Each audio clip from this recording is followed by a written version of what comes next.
제가 뭐를 생각을 좀 했냐면 36장 우리 15절 보도록 할게요. 36장 15절에 보면 에서자손 중에 족장은 에서자손에 보면 누구냐면 대만 족장 오말, 그 다음에 스보그나스, 그 다음에 고라가 있습니다. 고라. 요거를 좀 있는데 고가 그리고 전체적으로 보면 몇 족장이 되냐면 6개라고 아까 얘기했잖아요. 죄송합니다. 여기 7개. 제가 이 수학을 잘하는데 산수를 좀 못해요. 세는 걸 제가 잘 못합니다. 그래서 여기 이거 좀 안타깝게. 그래서 7개. 전체가 몇 개 족장이라고요? 14개입니다. 그리고 이렇게 좀 제가 이렇게 알려드려도 늘 질문을 해주세요. 그래서 같이 이렇게 수정을 하고 만들어 이렇게 할게요. 예?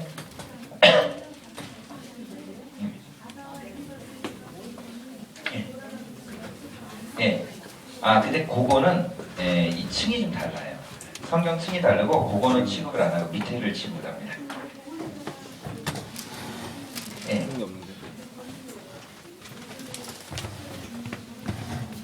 예.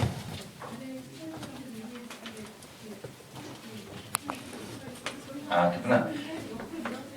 뭐 그 내용이 맞을 수도 있겠지만 제가 지금 말씀드리고 있는 거는 최신의 버전 나름대로 있는 것들을 여러분한테 말씀드리겠는 거예요. 그래서 그걸 찾아봤어요 다. 근데 이제 같은 인물이다라는 것들이 있었는데 그거는 이제 떨어져요. 번역이. 그러니까 뭐냐면 7개.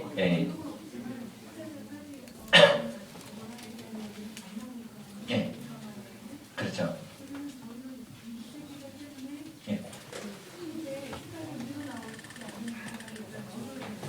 그렇죠. 왜냐하면 바로 위에 있던 구절도 밑에 층이라고 보면요. 번역상 이걸 나중에 보면 아는데 위에 버전이 좀 오래된 버전이고 지금 버전이 맞는 신형 버전이에요. 그러니까 그래서 이 버전이 좀 맞습니다. 이게 다 그러니까 지금 여러분들한테 좀 알려드리는 그 성경은 그냥 보통의 우리가 있는 이 지금 성경이지만 이거 성경 말고도 다양한 버전의 성경이 있습니다. 그리고 사본들이죠. 다 사본들인데 그런 사본을 추적을 해보고 맞춰봤었을 때 그래도 신빙성이 있다라고 보면 어떤 때는 한 구절 전체에서도 절반이 잘립니다. 이거는 오래된 구절, 앞에 게 진짜 구절 이렇게 돼요. 근데 그거를 사실 아무 개념 없이 그냥 이렇게 번역만 해버렸기 때문에 이거 이렇게 보면 잘 몰라요. 근데 이제 그래서 이제 막 부약하고 이렇게 하시는 분들이 좀 힘든 게 그런 것입니다. 한 구절 한 구절을 갖다 보고서 이게 그 전 버전인지 지금 버전인지 앞으로 될 버전인지를 찾아서 막 맞추는 거예요. 그런 작업을 하다 보니까 좀 쉽지가 않습니다. 한 번은 교수님이 그런 얘기를 하시죠. 오늘은 우리 석절만 하지. 그러면 어떡하죠? 그날 죽어나갈 거예요. 석절 끝내려면 여러분 8시간씩 걸려요. 8시간씩. 하나 갖고 있는 그 단어들 이렇게 찾고 또 만들어 가다 보면 쉽지 않습니다. 그리고 그 번역이 여러분 지금 말하는 건 히브리어만 번역하는 게 아니라 히브리어 자체를 어떻게 번역했느냐가 중요하거든요. 근데 이제 번역한 것이 어쩔 때는 사마리아 번역이 맞고 어쩔 때는 여기 말한 이스라엘 번역이 맞고 어쩔 때는 저쪽에 있는 갈릴리 번역이 맞고 이래요. 지역만서 그런 것이 아니에요. 그 다음에 또 하나는 어떤 이탈리아에서 번역한 누구의 어떤 권위자가 있는데 그 번역이 맞다. 뭐 이렇게도 나와요. 그러니까 그거를 찾아가서 여기 이렇게 쪼개가지고 찾아보려면요 좀 시간이 많이 걸립니다. 그래서 그렇게 찾아서 딱 하고 보면 뭐 이제 진짜로 시간 막 엄청 걸려요. 난리 나는 거죠. 그날 아무것도 못하고 그냥 그것만 붙들고 이렇게 하는 거예요. 자, 그래도 하시는 얘기는 무엇이냐면 여기까지 말했던 것은 우리가 발견한 것이다. 앞으로는 더 놀라운 신학자가 발견하면 지금의 견해를 다 내려놔야 된다. 이렇게 얘기를 하고요. 아까 말한 대로 그 고라가 2번 반복이 되었을 것이다라고 얘기하는 것도 있지만 제가 나름대로 이렇게 찾아봤던 조사와 우리들의 얘기에 있어서는 2번 반복이 아니라 다른 사람일 것이다. 동일인이다. 그러니까 동일인이다. 이름만 같은 2사람이다. 이렇게 얘기를 해요. 그래서 좀 다르게 얘기합니다. 자, 왜 그러냐면 그 이름이 동일한 이름으로 같이 쓰이는 경우 많죠. 네. 왜냐하면 고대 언어에서는 언어가 발달되지는 않았습니다. 그래서 좀 단순한 이름들을 같이 이렇게 많이 반복해서 써요. 그리고 특별히 유명한 사람을 잘 씁니다. 유명한 사람을 잘 써요. 그래서 그 사람처럼 되길 원한다. 뭐 이런 게 있어요. 그래서 그 번역에 대해서 그 부분을 보면 이게 이제 다른 인물이다. 이렇게 추산을 합니다. 자, 조금 이해 가시죠? 그냥 이해만 이렇게 하시고 우리나라에 지금 제일 나름대로 앞서 있는 번역이 개혁개정이잖아요.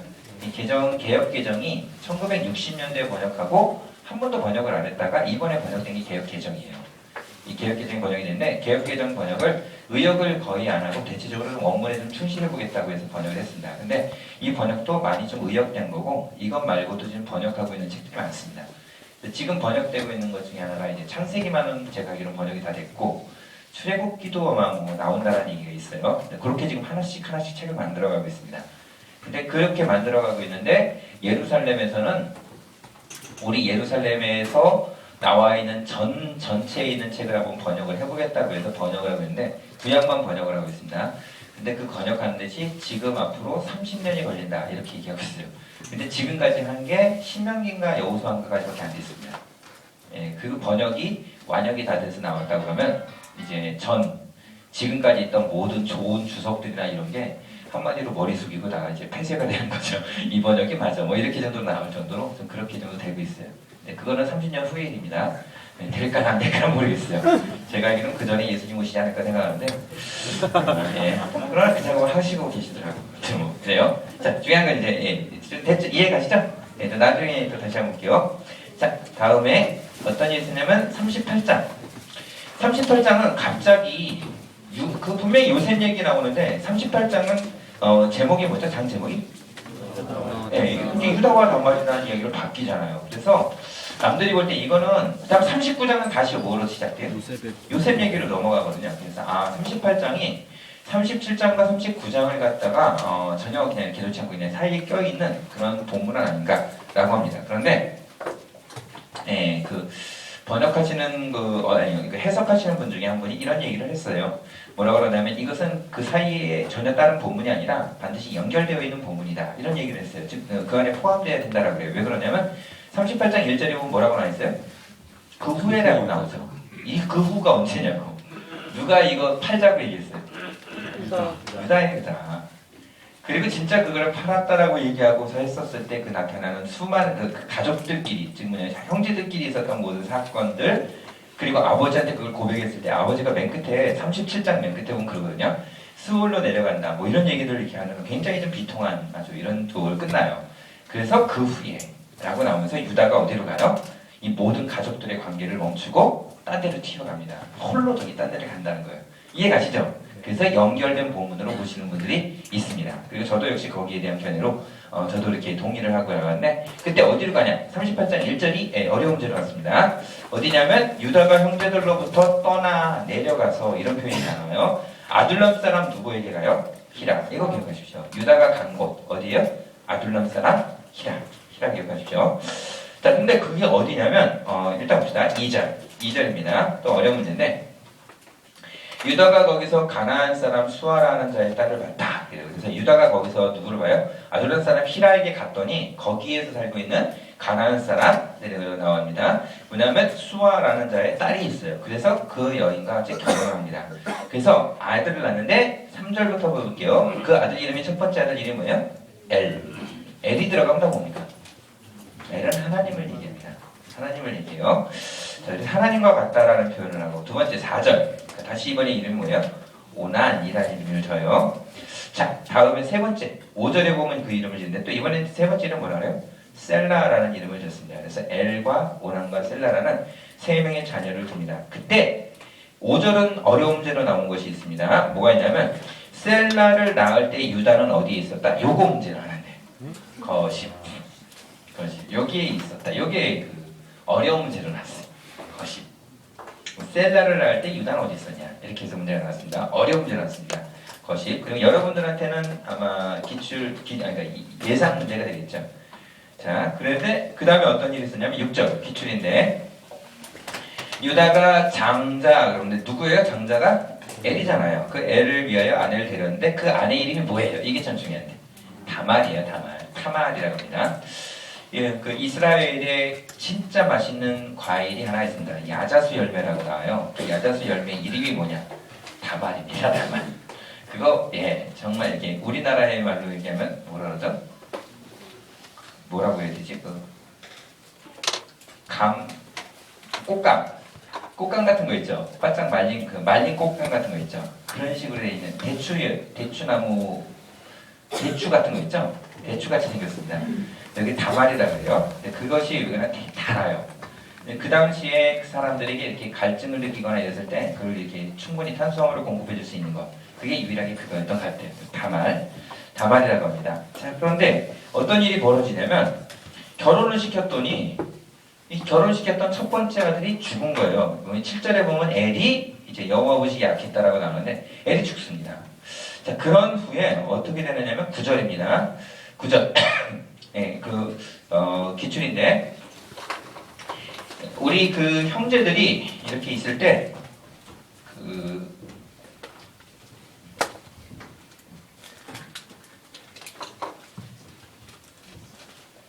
형제들이 이렇게 있을 때 첫 번째 그러니까 형제들이 이렇게 있고 그다음 있을 때 이들 중에 이제 첫 번째 지금 부인이 뭐냐 다물이 된 거잖아요.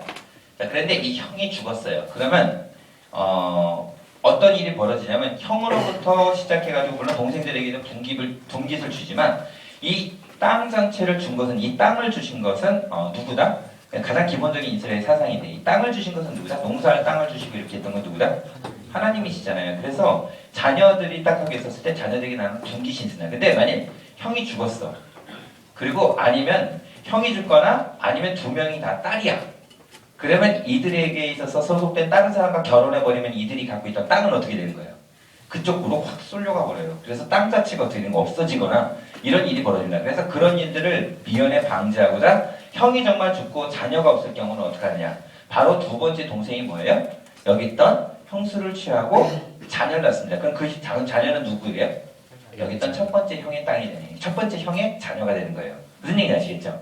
그래서 이들의 땅이 사라지지 않고 계속해서 종족들이 거기에서 그 땅을 갖고 농사를 하고 살아갈 수 있도록 만든 제도. 이걸 뭐라 하냐면 형사, 취수, 제도 뭐 이렇게 얘기를 해요. 형이 죽으면 취한다. 누구를 취해요? 형수를. 아셨죠? 이런 제도가 있고 이것과 똑같은 제도를 이름을 뭐라 그러죠? 고엘 제도라고 합니다. 이런 제도가 있다는 거예요. 그래서 이것 때문에 나중에 어디냐면 룻기 있죠. 룻도 동일하게 이런 개념을 해가지고 그 땅을 이렇게 또 받기도 하고 이런 어떤 고엘 제도 혹은 형사 취수 제도라고 그래요. 그 제도로 이렇게 딱 하고 나가는데 어떻게 했냐? 오난이 또 이제 그것에 대해서 또 안 그랬네. 그래서 그렇게 넘어가고 다음에 세 번째 12절입니다. 12절이 아니라 이제 11절에 보면은 제가 읽을게요. 어떻게 되냐면 이제 마지막 아들, 둘째 아들도 또 죽어요. 여기는 오난도 죽고 그다음 세 번째 아들인 셀라인데 얘는 어렸어. 그래가지고 가만히 보니까 아빠가 보니까 어떻게 된 게 다말한테 가니까 첫째도 죽지 둘째도 죽지 이러니까 아빠가 볼 때는 얘네가 문제다라고 생각한 게 아니라 누가 문제라고 생각한 거예요? 분명히 다말이 좀 뭐 이상한 거 아니냐 이렇게 생각을 한 거지. 그래가지고 어떻게 하냐면 여기 있던 세 번째는 어리니까 얘는 주지를 않았어요. 근데 그것을 보고 얘가 장성할 때까지 기다려라 라고 했는데 사실 다말에게 잘못이 없잖아요. 근데 이 다말이 가만히 보니까 어떻게 되냐면 아무래도 안 되겠어요. 그래가지고 어떻게 되냐면 12절 있는데 이거는 어려운 문제 났습니다. 유다의 아내 수아의 딸이 죽은지라 라고 나와 있는데 누구냐면 유다의 아내 수아의 딸이 죽었다 라고 딱 하고 나옵니다. 근데 쭉 하고 올라가 보면 아무튼 딸이 죽은지라 그 다음에 후에 보면 유다가 위로를 받은 후에 친구 누구야? 아들람 사람 히라와 함께 딥나로 올라가 양털 깎는 데 있는 그래서 유다가 갔었던 곳이 나오는데 어디라고요? 딥나 기억해주세요. 딥나라고 합니다. 딥나를 좀 더 얘기하면 어떻게 되냐면 14절 볼게요. 그가 과부의 의복을 벗고 너울로 얼굴을 가리고 몸을 힘써고 딥나 길곁 에나임 문에 앉았다 이렇게 나와 있어요. 그래서 딥나로 갔다는 걸 꼭 기억해 주시고 그래서 그때 당시에 그 누구냐면 여기 있던 다말이 간 곳 다말이 시아버지를 만나러 간 곳은 어디였냐? 그건 시아버지가 간 곳은 어디였냐? 이렇게 나와 있습니다. 자, 그래서 거기 어디라고요? 딥나. 좀 더 자세하게는 뭐 이렇게 에나임문이라고 나오는데 여기 갔습니다. 갔는데 거기서 이제 그 여인을 보고 이제 유다가 이제 딱 하고 그 여인에게 가게 됩니다. 그랬을 때 이제 자기가 뭘 이렇게 염소 새끼를 주려고 했는데 그 염소 새끼를 주려고 했던 그 돈으로 주려고 했었는데 그것이 없다고 하니까 담보물을 달라고 합니다. 그래서 18절 기출인데 유다가 무슨 담보물을 내게 주랴? 이는 당신의 무엇을 준다고 그러죠? 도장과 끈과 지팡이 이 세 가지를 갖다가 주었다라고 얘기해요. 그래서 그 먼저 담보물을 주고 나중에 염소 새끼를 보내주겠다 이렇게 얘기를 하는 거죠. 자, 그 여인에게 이렇게 가려고 합니다. 그때 세 가지 그 담보물 준 것이 있는데 그 담보물이 뭐예요? 세 가지. 예, 저희는 이렇게 합니다. 지도끈이라고 그래요. 지팡이, 도장, 예, 끈 이렇게 나갑니다. 자, 다음에 가봤더니 그 여인이 있어요, 없어요? 없죠. 그리고 나서 있었는데 어떤 일이 벌어지냐면 24절. 그냥 줄만 좀 벌었어요. 24절은 그냥 석 달쯤 후에 어떤 사람이 얘기를 한 거예요. 유다인이 말하는데 며느리가 이런 행동을 했다라고 얘기를 한 거예요. 그래서 임신이 됐다라고 얘기를 한 거죠. 그랬었을 때 그 여인을 그러면 아니 이럴 수가 어떻게 그러면서 당장 잡아내라 이렇게 얘기했죠. 그렇게 얘기했는데 뭐라 그러냐면 이 나를 이렇게 했던 사람이 이 담보물 이거 때문이다. 그러면서 이 사람이 날 그랬다 그런 거예요. 보여줬습니다. 그랬더니 뭐냐면 지팡이와 도장과 끈 이 세 가지가 딱 하고 있었던 거죠. 그래서 이거를 보면서 어떻게 했느냐면 바로 밑에 보면 그래 26절에 보면 그래요. 유다가 그것들을 알아보고 이르되 그는 나보다 옳도다. 왜 그러냐면 자기가 누구를 아껴버린 겁니까? 셀라를 아낀 거죠. 사실은 이건 하나님에 대한 법 중에 하나 아니에요. 땅을 잃어버리지 않게 한다는 법 아니에요. 첫째가 죽고 둘째가 죽었었다는 거 분명히 유다는 잘 몰랐지만 분명히 하나님이 여호와 보시기에 악했다고 나오거든. 이쪽이 아니라 이거거든. 근데 그걸 잘 몰랐거든. 그래서 이거를 또 아껴버렸죠. 여기를 또 죽일까봐. 근데 사실 죽을까봐 그랬지만 사실 그런 것들이 아니었잖아요. 그래서 이 여인이 이제 오히려 그냥 시아버지 얘기를 해가지고 그래서 자녀를 태어나게 되는 일을 보게 됩니다. 근데 이 모든 일들에 대해서 가장 원인은 누구였어요? 그러면 어떻게 보면 다말이 아니라 원인이 누구예요? 유다였죠? 그래서 자기가 뭐냐면 이 모든 일에 대해서 솔직하게 고백하는 그 모든 모습이 있다는 걸 사실 이렇게 좀 어떤 분들은 극찬을 하더라고요. 저도 역시 되게 극찬을 합니다. 잘못을 고백할 줄 아는 건 엄청난 일이에요. 그건 정말 영성입니다. 잘못한 걸 고백할 줄 아는 건 영성이에요. 정말 좀 뛰어나다고 봐요, 저는요. 자, 그 다음에 이때 이렇게 됐었을 때 어떤 일이 벌어지냐? 밑에 보면 그러죠. 봤더니 쌍둥이가 태어난다는 거예요. 쌍태가 나는데 그 중에 하나 어떻게 하냐면 첫 번째 태어난 애를 홍태씨를 딱 먹습니다. 그래서 29절 30절이 기출인데 그 손을 돌려드리며 아우가 나오는지라. 그러니까 애가 딱 손이 나왔으니까 첫 번째 나온 애라 가지고 형이잖아요. 그래가지고 딱 나오는데 머리가 나와야 되는데 손이 먼저 나왔어. 그죠? 그래서 왜 그랬을 것 같아요? 먼저 나오려고. 그래서 아니 뭐 이런 녀석들이 다 있어. 먼저 나오려고 이렇게 하는 거. 왜 옛날에 여러분 기억나세요? 우리나라의 그 쇼트트랙 기억나세요? 쇼트트랙이 아니라 그 피겨스케이팅이 아니죠? 쇼트트랙이죠. 쇼트트랙을 딱 했을 때 왜 일본 사람이랑 앞서거니 뒤서거니 하다가 우리나라 사람이 좀 더 빨리 들어왔다 그러죠. 어떡하죠? 일본 사람은 머리를 집어넣거나 몸을 앞으로 확 숙였는데 우리나라 사람은 어떻게 했어요? 바로 확 내밀잖아. 그래가지고 어떻게 된가? 빨리 들어온 게 스키트난이 먼저 들어왔다 그래가지고 우리가 이겼어요. 그것처럼 지금 여기서 뭐냐? 먼저 나가려고 손부터 내민 거야, 이 녀석이. 아이고 참, 전 이렇게 됐습니다. 그래서 그 아이를 먼저 집어넣고 그 녀석이 나올 줄 알았는데 또 어떻게 되냐? 29절에 보면 손을 도로 들이며 넣는데 어떻게 되냐면 그의 아우가 나오는지라 이렇게 되더라고. 무슨 얘기인지 아시겠죠? 손이 먼저 나와서 그놈이 먼저 줄 알고 손을 집어넣었어요. 그랬더니 그 녀석이 나오는 게 아니라 누가 또 먼저 나와버려요? 아우가 나와버리네. 그래서 아우가 나왔습니다. 그래서 그거 보고 어찌하여 터뜨리느냐 이렇게 해가지고 이름을 뭐라고 불러요? 베레스. 그 다음에 30절은요. 형, 뭐 홍색실이 있는 자가 뒤에 나오는 그 이름을 뭐라고 불렀다? 세라라 이렇게 있어요. 그래서 베레스와 세라가 됩니다. 기억해 주세요. 두 번째, 그러니까 유다 다음에 바로 다음에 있는 그의 자녀 누구요? 베레스와 세라. 그래서 유다 지파로 인해서 베레스로 인해서 헤스론, 람, 암미나답, 나손, 살몬, 보아스, 오벳, 이세, 다윗 이렇게 해서 나오는 거예요. 베레스가 지금 이렇게 연결이 돼서 쭉 하고 흘러가는 것입니다. 다음에 이제 39장은 다시 이제 이런 일들을 겪고 나서 유다가 어떻게 하느냐? 다시 복귀를 합니다. 그래서 형들에게로 와요.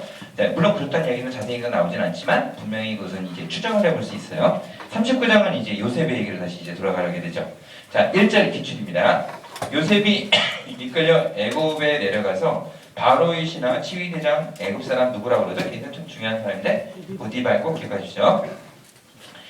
그를 갖다가 딱 하고 해서 이스마엘 사람들에게 샀다라고 나옵니다. 그런데 신기한 일은 이때부터 어떤 일이 벌어졌냐면 2절에 보면 여호와께서 요셉과 함께 하심으로 그가 형통한 자가 되었다라고 나와 있습니다. 그래서 하나님의 그 섭리 중에 하나는 무엇이냐면 하나님이 여러분들 비전을 다루는 사람에게는 꼭 하나님이 뭐를 겪게 하시냐면 사람들과의 관계를 가끔 끊을 때가 있어요. 이렇게.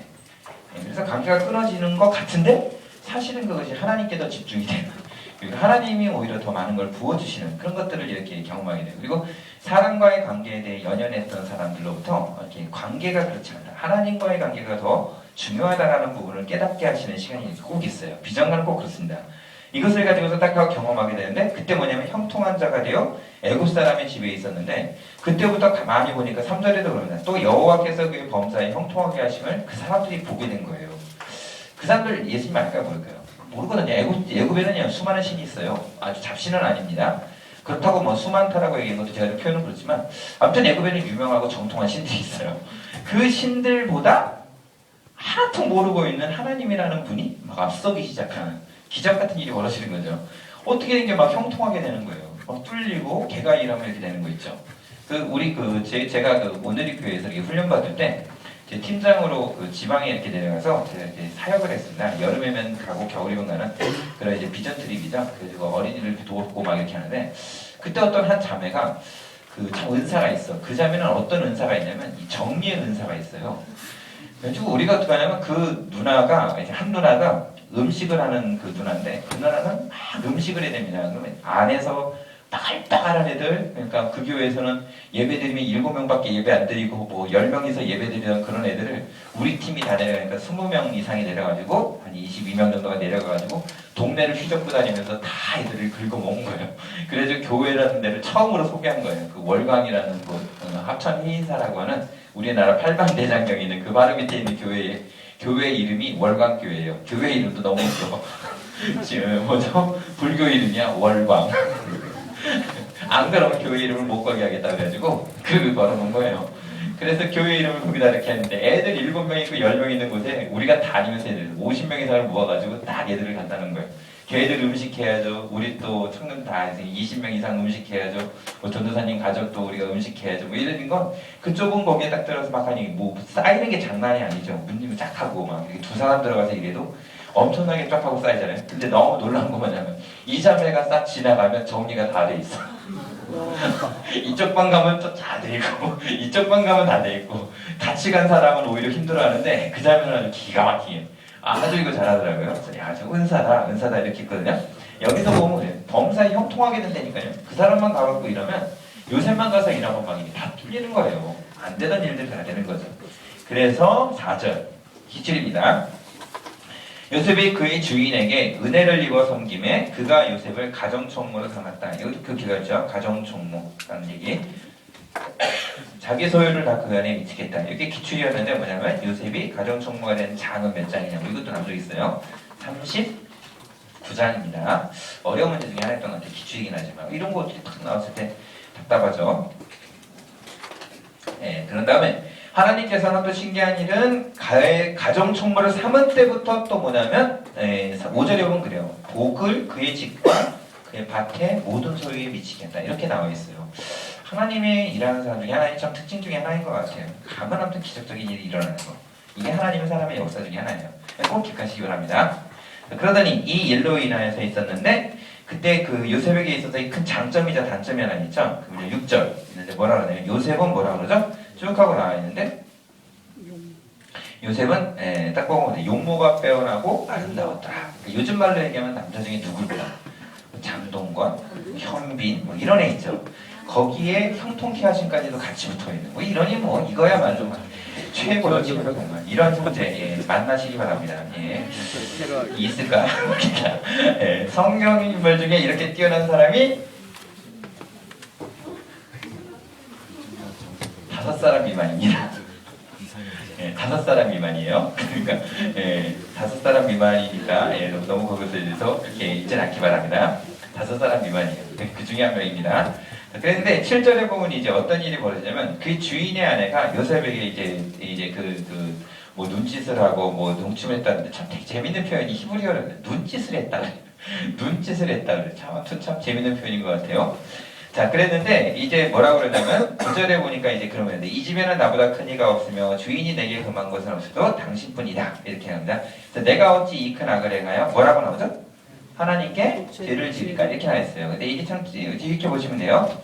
어떻게 보면 지금 요셉에게는 이 사람을 통해 가지고 풀려날 수도 있는 좋은 기회가 될 수도 있지 않겠어요? 왜냐하면 시위 대장의 아내이기 때문에. 내가 고향에 돌아갈 수도 있잖아요. 그렇지 않습니까? 왜냐하면 외국에 또 엄청난 그 힘을 힘입어서 충분히 풀릴 수 있는 기회도 되지 않겠어요? 아, 그래 이게 어쩌면 하나님의 뜻 아니야? 아, 아니라니까. 이런 것 보고 하나님의 뜻이라고 우기지 마세요. 하나님의 뜻은 죄를 지으면서 하나님의 뜻이라고 우기는 거 아닙니다. 하나님의 뜻은 죄라는 것과 거리가 멀어요. 하나님은 죄를 통하여서 역사하시는 건 그의 허물을 가리거나 깨닫게 하시는 거지 죄를 통하여 하나님의 역사가 이루어진다 이런 적은 아니에요. 너무 그거야죠. 이 요셉은 형들에게 관계 가운데 시달려 봤기 때문에 알아요. 아무리 사람의 관계를 붙잡으려고 해봐야 그 관계는 오래가지 못해요. 누구의 관계가 정말 중요하다는 걸 아는 거예요. 하나님의 관계 중요한 거예요. 하나님만 붙잡으면 된다는 거예요. 그걸 안 겁니다. 그래서 이런 모든 관계에 엮이지 않으려고. 그러면 뒤집으면 한번 봅시다. 만일 부인이 미워하게 됐다라고 하는 그것에 대한 대가가 어디까지 있을 거라고 그 본인이 생각했겠어요. 분명히 총명하니까. 부인이 날 미워한다라고 하면 대가가 어디까지 있을 거라고 생각한 거예요. 그렇죠. 그것까지도 알고서 지금 이렇게 하고 있다니까. 엄청난 일 중에 하나예요. 어떻게 이럴 수 있을까? 지금 이제 뭔가 좀 안정화를 됐는데 근데 다시 한번 이런 모험 가운데 자기 자신이 거기에 들어간 거. 이게 누구냐면 요셉이라는 인물입니다. 좀 대단하다고 생각이 돼요. 이랬었을 때 그가 이제 이 공경을 당하게 되죠. 그때 14절입니다. 그냥 이렇게 줄만 좀 걸으세요. 기출이기도 하지만 줄만 걸으세요. 기출로 표시해도 됩니다. 그 여인의 집사람을 불러 이르되 보라 주인이 히브리 사람, 이 히브리 사람의 줄 걸으시기 바랍니다. 히브리 사람이 그러니까 요셉을 우리에 데려다 이렇게 안 나왔어요. 뭐죠? 히브리 사람을 데려다 이렇게 된 거예요. 아셨죠? 그래서 이라는 편이 아니라 그래서 뭐 이렇게 됐다. 그래서 내가 그래서 크게 소리 질렀더니 도망갔다 이렇게 얘기했어요. 그 증거가 바로 이 옷이다 이렇게 얘기했다는 거예요. 19절입니다. 네, 볼게요. 19절. 그냥 제가 읽을게요. 그의 주인의 아내가 자기에게 이르기를, 그러니까 주인의 아내가 보디발에게 막 말하는 거예요. 당신이 이렇게 사왔더니 이 녀석이 이런 일이 있었어요. 그러면서 완전히 막 이렇게 그냥 얘기했을 때 그가 듣고 어떻게 했다 그러죠? 심히 노한지라 이런 표현이 있습니다. 이 사람은 뭐냐면 시위 대장이 아니에요. 이 사람은 머리를 쓰는 정치관이 아닙니다. 이 사람은 군대 장관이에요. 그렇기 때문에 이 사람은 화났어요. 그러면 어떻게 됐을 것 같아요? 죽었지. 그냥 여기서 살아남을 사람이 누가 있겠어요. 근데 너무 놀라운 거 하나님이 어떻게 하셨어요? 기가 막히게 살려주시는 거예요. 이게 바로 진짜 하나님의 놀라운 섭리 중에 하나일 테니까. 사람이 해할 수 없는 어떤 영역이 있어요. 비전가는요 절대 쓰러지지 않습니다. 쓰러져도 일어나요. 반드시 기억하세요. 비전가는 포기하는 것이 아닙니다. 하나님 앞에 있는 비전가는 대충 사는 거 아닙니다. 그렇게 살면 하나님이 또 가만두지 않습니다. 자, 그동안 잘 쉬었지? 지금부터 열심히 고난 좀 받아봐? 이러면서 다시 끌어다가 다시 훈련시키고 그 다음에 힘들다 그러면 다시 또 이렇게 잠깐 냅두는 것 같다가 다시 또 훈련시키고 이렇게 하세요. 반드시 하나님 만들어 가십니다. 참 신기한 것은 보면 그래요. 그러니까 때는 좀 늦어질지 모르지만 하나님은 반드시 그 사람을 사랑하셔서 이끌어 가십니다. 그리고 하나님은 그 사람만을 통해서도 역사하시는 것이 있어요. 꼭 기억하십시오. 그래서 선교지에서 하는 말 중에 하나가 있잖아요. Why me? 이렇게 나는 왜 나냐? 저 사람 데려다 써라. 잘하지 않냐? 근데 하나님은 뭐라 그러세요? Only you. 난 너밖에 해. 난 너밖에 필요 없다. 걔는 걔대로 사용할 거고 나는 지금 이 일은 너 외에는 난 절대로 안 쓴다. 이게 뭐야? 하나님의 우둔함이자 거룩한 우둔함이라 그래요. 하나님은 나를 절대 포기한다는 이상한 거. 그래서 그 일을 꼭 하게 하신다니까. 물론 교만한 사람은 뭐라 하죠? Why not me? 이러죠. 왜 내가 아니냐? 나밖에 그 일을 누가 하겠냐? 이런 사람들. 그 사람들은 Why not me? 이런 얘기하죠. 그런 사람 어떻게 하죠? 하나님이 가만 안 두죠. 저희 아내처럼 가만 안 두는 수가 있어요. 자, 한 번은 집에 갔더니 그러더라고. 애가 막 혼나고 있어. 너 이거 잘못했지. 그래서 이거 엎어놓고 막 이랬잖아. 너 저기 뭐지 냉장고에 서 있어. 그러더라고. 근데 방 딱 들어가려고 그랬더니 딱 그러고 있어. 애가 이렇게 탁 했더니 쫄아가지고 이렇게 딱 하고 거기 서 있는 거야. 그리고 있는데 제가 딱 들어갔거든요. 저를 딱 쳐다보고 우리 아내가 당신도 옆에 서 있어. 아이고, 애를 정확하게 못 맞췄던 거지 그냥. 주여. 아무튼 자 봅시다. 다음에 여러분 그거 아세요? 이렇게 목사로서 여러분 집에 있는 게 편해요? 교회에 있는 게 편해요? 교회에 있는 게 편해요. 교회에서 저한테 큰 소리 친다 맞습니까? 저한테 뭐라고 그러시면 맞어요? 다 이렇게 나이가 아무리 있어도 저한테 목사님 이거 주세요 이렇게 얘기하죠. 근데 집에 가면 어떡하죠? 빨래해. 네. 아무튼 죽어라 고생하고 그렇죠. 그러나 집을 또 열심히 다녀야 되겠죠? 그러면 그러니까. 자, 다음. 자, 40장. 자, 오도록 할게요. 이번에는 어떻게 되냐면 1절입니다. 그 후에 라고 시작해요. 어떤 일이 뭐냐면 애구방에 술 맡은 자와 떡 굽는 자가 범죄를 하게 됩니다. 그래서 두 명이 딱 범죄를 해요. 근데 2절입니다. 이건 그냥 제가 읽을게요. 줄만 걸으세요. 바로가 두 관원장, 술 맡은 관원장과 떡 굽는 관원장에게 노예. 그러면 지금 잘못한 사람은 누구예요? 술 맡은 자와 떡 굽는 자가 잘못했는데 잡혀간 건 누가 잡혀가요? 술 맡은 자가 잡혀간 게 아니라 관원장이에요. 이게 영어 표현으로 마스터라고 나와 있어요. 뭐냐면 그것을 담당하던 윗사람이에요. 그 사람들이 잡혀간 겁니다. 무슨 얘기인지 아시겠죠? 애굽은 이런 나라냐? 나중에 이제 쭉 하고 말씀드릴게요. 애굽은 이렇게 되어 있습니다.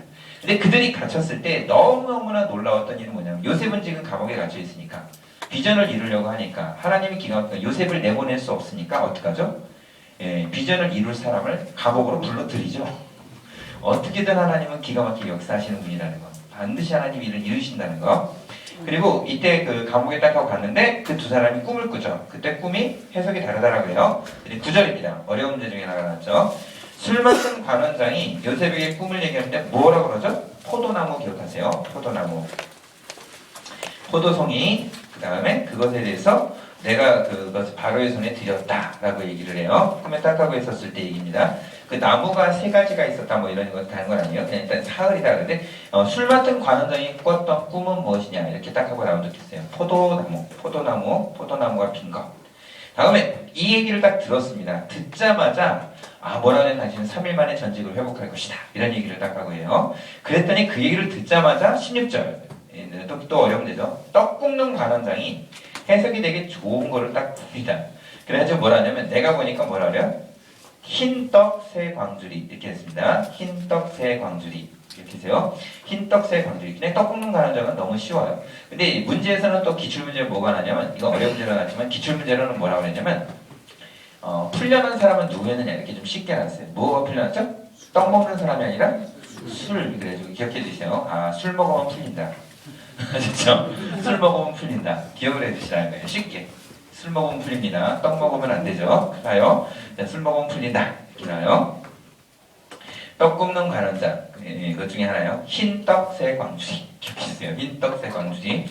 그랬을 때 20절에 정말로 있었더니 그게 이제 정말로 이렇게 딱 하고 풀리게 되고 그 다음에 쭉 하고 넘어가서 있을 때 뭐 그냥 23절에 보면 그래요. 맨 마지막 절에 술 맡은 관원장은 이것을 요셉을 기억하지 못하고 뭐 했다고 그러죠? 잊어버립니다. 그 후에 41절 기출입니다. 만 2년 지금에 있는 일 이후에도 갇혀요. 그러니까 지금 요셉에게 있어서는 한번 이렇게 승승장구하려고 했다가 이제 그의 그 보디발의 아내로부터 이제 떨어졌고 그래서 영원히 갇힌 자가 되었는데 이때 그 제가 들었던 얘기인데 이집트에 가면 그 감옥이 있다고 합니다. 근데 그 감옥에 보면 감옥에 화장터도 이미 다 되어 있다고 해요. 즉 뭐냐면 한번 들어가면 어떻게 되는 거죠? 풀려날 기회가 없이 거기서 이렇게 처리가 되었다라고 얘기를 하더라고요. 근데 제가 책에서 나름대로 본 것 같은데 그렇지는 않았어요. 그건 아니고 이렇게 꼭 하나님의 그 어떤 여러 가지 탄일이나 바로의 탄일이나 몇 가지 있는 명절에 의해서 풀어주는 그런 것들이 많이 있습니다. 그래서 너무 꼭 그걸 그렇게 과대 해석하시는 분이 있어서 그런데 꼭 그렇지는 않습니다. 화장터나 이런 것들 다 있었던 게 그 사람들이 죽으면 거기서 그냥 화장도 다 이렇게 하고 그랬던 뜻이지 또 거기서 한 번 들어가면 영원히 죽었다. 뭐 이런 쪽으로 해석하기는 좀 과대 해석이에요. 여러 가지 바로의 탄일이나 신의 탄일 이런 것들이 있을 때는 풀어줘요. 그래서 그런 것들이 있을 때 너무 그렇게 과대 해석은 하지 않습니다. 다음에 밑으로 보면 그래요. 어떻게 되냐면 나일강가라고 하는데 그때 꿈이 그럽니다. 2절 좀 어려운 문제 중에 하나죠. 살찐 7 뭐라 그러죠? 암소. 꿈을 2개를 꾸는데 그 꿈이 뭐였냐가 어려운 문제였어요. 하나는 뭐다? 살찐 7 암소. 그다음 당연히 파리한 것이고 그 다음에 5절입니다. 다시 잠을 들어 꿈을 꾸는데 한 줄기가 무성하고 충실한 뭐라죠? 일곱 이삭. 이것만 기억하세요. 일곱 이삭. 이삭입니다. 이삭. 그 다음에 6절. 그거를 부순 게 무엇이냐가 또 어려운 문제가 나왔어요. 그게 뭐죠? 동풍의 말은 일곱 이삭. 기억했죠? 동풍. 동풍의 말은 일곱 이삭. 그 성경에서 한 90% 이상은 다 바람을 얘기할 때는 무슨 풍으로 쓰면 돼요? 무조건 동풍 쓰세요. 됐죠? 무조건 동풍 쓰세요. 90%입니다. 가끔 뭐가 나오죠? 남풍이 나옵니다. 가끔 아주 적게. 그 다음 또 무슨 바람도 나오죠? 북풍이 나옵니다. 아주 적게. 그 다음 또 아주 적게 뭐가 나오죠? 서풍이 나와요. 그래서 무조건 많이 쓰는 건 뭐라고? 동풍의 동풍. 그러면 애굽에서 메뚜기 떼가 10가지 재앙 중에 출애굽에서 이렇게 됐는데 쫙 하고 몰려왔어요. 그 메뚜기를 몰아온 바람은 어디였어요? 그게 동풍이에요. 근데 이 동풍이 몰려왔는데 이 메뚜기를 또 몰아간 바람은 또 어때요? 그게 서풍입니다. 그래서 이런 문제가 좀 어렵게 이렇게 나오는 것이고 나머지는 없습니다. 그래서 이제 저기 아가서에 가보면 나중에 나죠. 남풍아 불어라, 북풍아 불어라 뭐 이런 표현 나옵니다. 남풍과 북풍이 나오는 고기만 나와요. 나머지 것들은 다 그러지 않습니다. 다 동풍이에요. 동풍. 그 중에 좀 어려운 문제가 한 번 있었습니다. 홍해 바람을 가른 바람은 무엇인가 이런 것이 있어요. 근데 그 답이 뭐였냐면 이렇게 가로치고 동풍 이렇게 써 있었어요. 이게 뭐야 도대체? 이런 바람이 홍해를 갈았다고 나는데 이게 뭘까 그랬었어요. 뭐죠? 큰. 이렇게 써 있고 요나서에 보면 물고기가 잡아먹었잖아요. 물고기 해놓고 앞에 가로치기가 되어 있어요. 이게 뭐죠? 큰. 이렇게 되어 있는 게 있습니다. 그래서 가끔 이런 것이 되어 있으니까 그냥 보시면 될 것 같아요. 자, 일단 41장은 두 가지 꿈을 꿉니다. 근데 이렇게 꿈이 겹쳐서 되는 것도 있지만 여러분 꿈에는 두 종류가 있다고 하잖아요. 하나는 뭐죠? 드림이 있고 하나는 뭐죠? 네, 비전이 있고 그런 거예요. 하나님이 딱 주시는 그 비전의 꿈이 있습니다. 그것은 여러분 때가 돼서 해석이 될 때는요 1초가 돼서 해석이 돼요. 아 이런 것이 하나님 주셨구나 이런 것이 있고 드림이라고 하는 것은 소위 말하는 요즘에 우리나라 표현으로 얘기하면 뭐죠? 개꿈이라는 얘기죠. 이루어지지 않습니다. 여러 가지 것들 이런 것이라는 거예요. 그래서 그것이 아니라 비전이라는 꿈을 꾼 거예요. 아마 요셉은 이거를 꾸기도 하고 해석도 해주고 남의 꿈을 해석도 해주고 이런 것들이 이렇게 있습니다. 자, 그랬는데 이것에 대해서 너무 놀라운 건 뭐냐면 이제 자기가 꿈을 꿨습니다. 그런데 이 꿈을 갖다가 해석해주는 일에 보면 아무도 그 모든 것에 대해서 어떻게 되냐면 8절에 보면 그래요. 점술가와 누구를 불렀다 그러죠? 현인을 불렀다 그래요. 당시에 가장 똑똑하고 최고 잘하는 사람들이지 않습니까? 근데 그들이 전부 다 왔었는데 어떻게 되느냐? 너무 놀라운 건 뭐냐면 바로에게 그것을 해석하는 자가 없었다. 이런 표현이 나와요. 여러분 한번 생각을 해보세요. 이제 찰스 스윈돌이라는 그 목사님이 해석해 주신 것인데 여러분 여기서 잘만 하면 바로에게 아부하면 되지 않을까요? 왜냐하면 바로는 꿈의 전문가가 아니잖아요. 그렇기 때문에 얼마든지 이렇게 하면 점술가나 현인이어서 그걸 설명하면 그 말이 그렇게 그런 대로 비슷하게 돼버리면 거기에 대해 한자리 할 수 있지 않습니까? 근데 그렇게 나서는 아부꾼이나 그렇게 하는 사람이 아무도 없었다는 게 엄청난 기적 중에 하나예요. 기적이라기보다는 이게 바로 지금 소위 말하는 애굽이라고 하는 최강 국가의 시스템이었다니까. 엄청난 일이지. 근데 정직했어요 그들은. 이렇게 일은 함부로 그렇게 나서지 않았어요. 그랬었을 때 신기한 일은 정직이 있었을 때 어떤 일이 벌어지냐. 그때 갑자기 술 먹은 사람이 그때 술로 인해 복직한 사람이 13절에 보면 그 이제 계속해서 나오는데 뭐라 그러냐면 12절부터 시작해서 나옵니다. 그 많은 바로의 궁에 있던 사람들 앞에 자신의 허물을 이야기하나이다. 그래서 내 허물을 깨닫나이다. 뭐 이러면서 자신이 그걸 얘기를 해요. 그래서 히브리 사람이 있는데 그 히브리 사람을 딱 하고 있었을 때 그 사람이 나에게 꿈의 해석을 해줬었다. 이 비전이었던 그것을 해석을 해줬었다. 이런 솔직한 진심에 있는 말을 얘기해요. 그랬었을 때 그 다음부터 누가 드러나요? 아까 말한 대로 가리워지고 했었던 요셉이 막 신기한 거 뭐냐 이런 정직과 진실한 가운데 막 드러나기 시작하는 거예요. 그때부터 시작해서 막 이제 떠오기 시작하는 요셉이죠. 14절에서는 제가 읽을게요. 바로가 사람을 보내 요셉을 부르매 급히 옥에서 내어준지라. 정말 이는 내일 나는 풀릴 거야 이런 거 전혀 몰랐거든요. 진짜 그냥 팍 하고 풀려난 거예요. 그리고 갔습니다. 갔을 때 그 얘기를 쭉 하고 합니다. 그랬더니 그것에 대해 꿈을 해석을 하죠. 25절입니다. 그러면 줄만 좀 보세요. 25절은 요셉이 바로에게 이르는데 바로의 꿈은 하나라라고 해서 하나님이 그가 하실 일을 바로에게 보이십니다. 그 하나님이라는 표현을 썼습니다. 이거 되게 중요한 표현 중에 하나님. 애굽의 그 신들이 유명한 신들이 많다니까요. 굉장히 근데 그 신 중에 하나님이라는 부분을 썼어요. 이 일에 대해서 그랬더니 뭐라 하냐면 일곱 해는 뭐 일곱 해요 일곱 해니 뭐 이러면서 이것들을 얘기를 해줘. 그랬을 때 29절 애굽 땅에 일곱 해 큰 풍년이 있다. 기억해 출발 걸으세요. 다음에 30절 뭐라냐면 후에 일곱 해 흉년. 기억만 좀 해주세요. 이 얘기는 다 알고 계시죠? 네. 그죠? 너무너무나 잘 알고 계시니까 넘어가도 될 것 같아요. 근데 쭉 하고 봤었을 때 뭐가 있냐면 38절 좀 어려운 문제가 나왔습니다. 바로가 그의 신하에게 이르되 이와 같이 하나님의 영에 감동된 사람 여기 써놓으세요. 하나님의 영에 감동된 사람 우리가 어찌 찾을 수 있으리요? 라고 딱 써놓습니다. 그래서 그때 표현 중에 하나 가로치기를 해주세요. 뭐요? 하나님의 영. 이거 기억해주세요. 하나님의 영. 요셉을 표현한 다음 중 요셉을 표현한 말은 이렇게 해서 나온 적 있어요. 1번 하나님의 영에 감동된 자 이런 표현이 있었어요. 기억해주세요. 하나님의 영에 감동된 자. 참 대단하다고 생각이 됩니다. 그 다음에 밑으로 쭉 하고 있을 때 그 다음에 이제 이 뭐라고 그러냐면 이 모든 일을 해낸 사람은 바로 누구냐면 그때 그런 얘기를 합니다. 뭐라 하냐면 밑에 이건 나중에 할게요. 34절은 제가 넘어갔는데 애굽 땅에서 풍년이 될 때마다 얼마씩 거두라고 얘기하는데 5분의 1. 애굽의 그 세금 제도죠. 5분의 1입니다. 5분의 1. 거두라고 얘기합니다. 그랬더니 이것에 대해서 그런 사람을 세워서 하십시오라고 딱 하고 얘기를 해줍니다. 그랬더니 갑자기 바로 왕이 뭐라 그러죠? 이렇게 총명한 하나님의 영이 감동된 자를 누가 구하랴 이러더니 어떻게 하세요? 바로 이 자리는 누구 것이다? 바로 너가 이 일을 감당해라 이렇게 해서 딱 하고 맡깁니다. 그리고 자기도 뭐라고 그러냐면 자기도 심지어 뭐라고 그러냐면 40절에 보면 그렇게 얘기를 하는데 누구든지 다 내 백성이 다 내 명령에 복종하리니 내가 너보다 높은 거는 뭐다? 내가 아니라 왕좌뿐이다 이렇게 얘기한 거예요. 이 왕좌 자체가 높은 거지 나도 너보다 그렇게 하진 않다라고 얘기하는 거. 이게 바로 애굽의 큰 시스템 중에 하나였다니까요. 그날의 바로라는 왕이면요 되게 교만하지 않을까요? 최강국가니까. 근데 그건 그런 얘기 하지 않았어요. 왜냐면 이 모든 자리가 왕좌뿐이다 이렇게 얘기한 거예요. 엄청난 표현이죠. 이게 그래서 그 당시에 하나님이 전 세계 중에 그 지역에 있는 흉년이라는 걸 대비시키려고 어떻게 한 거예요? 조그만 이스라엘을 들어쓰기에는 전 세계 사람을 먹일 수 없었으니까 어떻게 해요? 애굽이라고 하는 최강 국가에 있는 이 놀라운 시스템을 들어서 그 시스템 위에 누구를 올려요?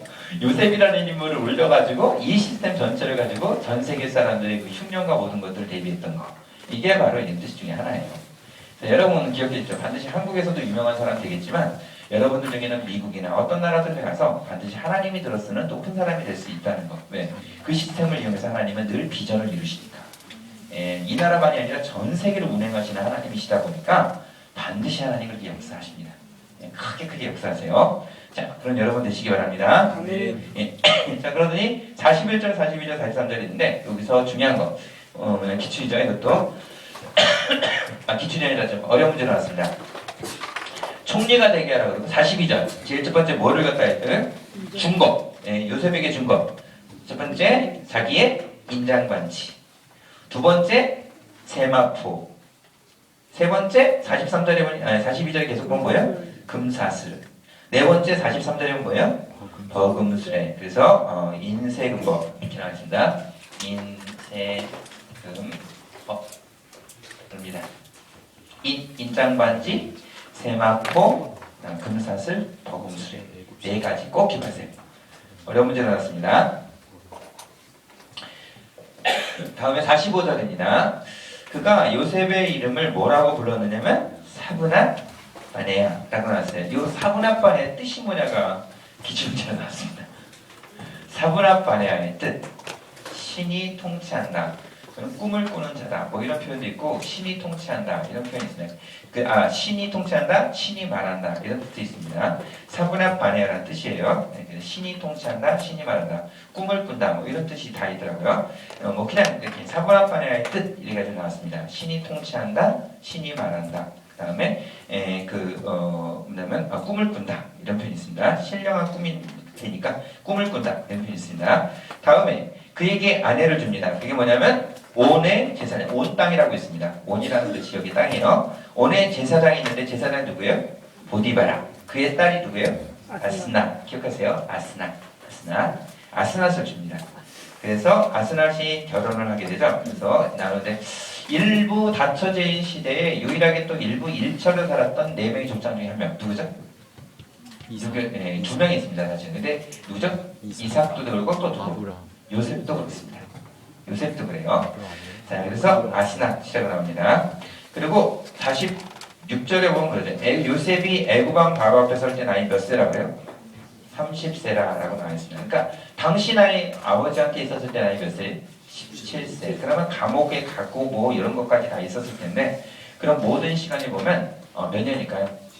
13년 정도 고생을 한 거예요. 14년 정도 고생한 겁니다.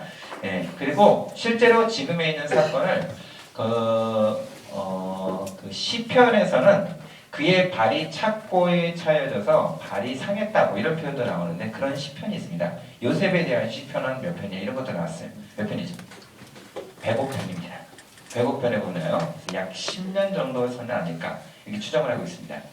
감옥에서 여러분 10년 정도 사는 거 쉬운 거 아닐 겁니다.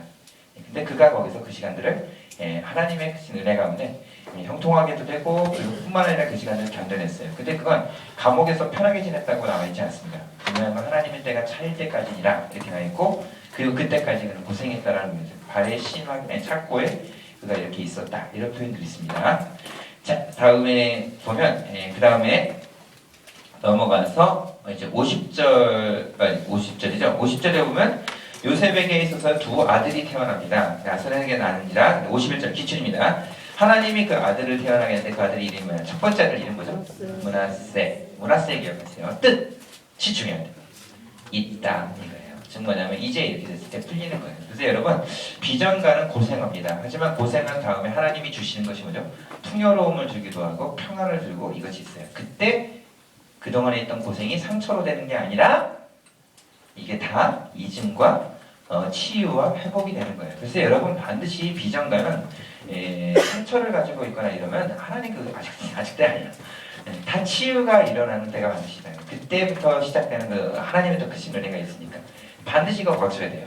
다음에 2번째 아들이 있습니다. 누구죠? 52절에 보면 천함의 이름이 뭐죠? 에브라임이라고 합니다. 에브라임 꼭 기억하셔야 돼요. 에브라임 뜻이 뭐죠? 창성하다라고 나오죠. 그래서 근데 결국은 나중에 다시 한번 하겠지만 므낫세와 에브라임을 세워놨을 때 분명히 첫째는 므낫세인데 하나님의 복은 어디로 흘러요? 에브라임으로부터 흐르잖아요. 그래서 이스라엘 땅이 나중에 이렇게 있을 때 그 남북으로 갈라집니다. 그래서 밑에를 뭐라 그러죠? 남쪽은 남유다라고 하죠. 북쪽은 북이스라엘이라고 그러죠. 이 북이스라엘의 지파는 몇 지파가 되죠? 10지파가 되고 남유다는 2지파가 되잖아요. 이 북이스라엘을 대표하는 지파가 뭐예요? 에브라임입니다. 그래서 그거래. 너 에브라임아, 너 에브라임아 이런 표현이 나와요. 그거 다 어느 당? 북이스라엘을 얘기합니다. 내 에브라임이 이거예요. 그래서 늘 북이스라엘이라는 이겁니다. 밑에는 유다야 이런 표현 많이 써요. 그래서 유다라고 하고 북이스라엘을 보고 이스라엘아 이런 표현도 있지만 딱 지명했을 때는 다 뭐라냐? 에브라임아 너는 이런 식으로 나옵니다. 그래서 에브라임이라고 얘기하는 거예요. 자, 다음에 이제 딱 하고 넘어가려고 그러는데 이때 어떤 일이 벌어나면 이제 두 명의 자녀를 태어나게 하고 났다라는 것이 중요해요. 42장부터는 우리 또 쉬는 시간에 잠깐 해도 되겠죠? 우리 잠깐 쉬는 시간 갖고 바로 또 우리 42장으로 보도록 하겠습니다.